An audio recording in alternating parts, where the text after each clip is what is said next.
હાલો મુહૂર્ત કરી દીધું છે હવે. આ દાદા શેનું વાવેતર કરો છો તમે?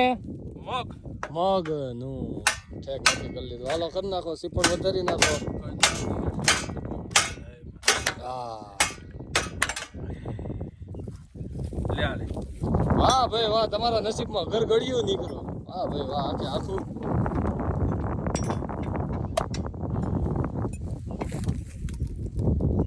બગડેલ નીકળ્યું. તમારા નસીબ હારા જોર કરશે.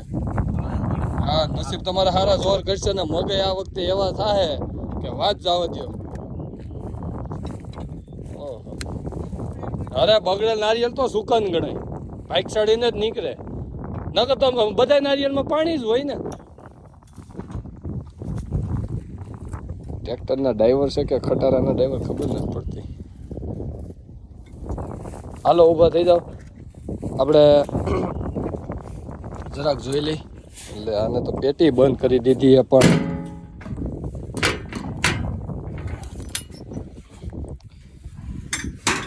બ્લેક ખાતર સાથે મગ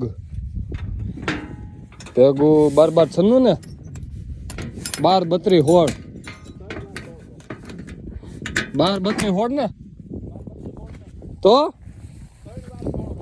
3 વાર હોળ. વાહ ભાઈ વાહ, 7 વીઘાનું વાવેતર છે, એમાં સીફળ બગડેલું નીકળ્યું છે. એટલે આ વખતે તો ઊંધે ને ખૂંદે તમારે મગ થવાના છે એવું લાગે છે મને તો કેમ થાય? મગનું શાક જ પછી બારે મારે ખાવાનું રહે? મગનું શાક નો હોય તો મગ બાફણા કરવાના હોય, પછી અને પછી લાપસીના આંધળ મૂકવાના હોય. એવું છે? હા મારા હાટુ સ્પેશિયલ મગનું વાવેતર થાય છે, કારણ કે મને કઠોળમાં મગ બેસ્ટમાં બેસ્ટ ભાવે. તે પછી તો સૈણાય મને બહુ ભાવે. તમને સૈણા ભાવે? હે ભાઈ તમને સૈણા ભાવે? એલા આમાં દાંડવા નથી ને?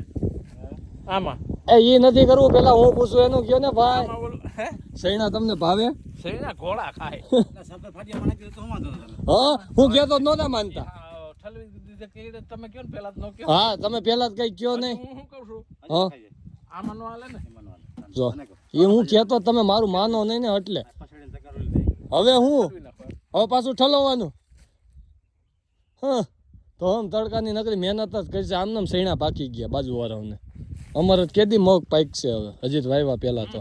ફાડિયા 25 કિલો. 25 કિલો જ લેવા છે.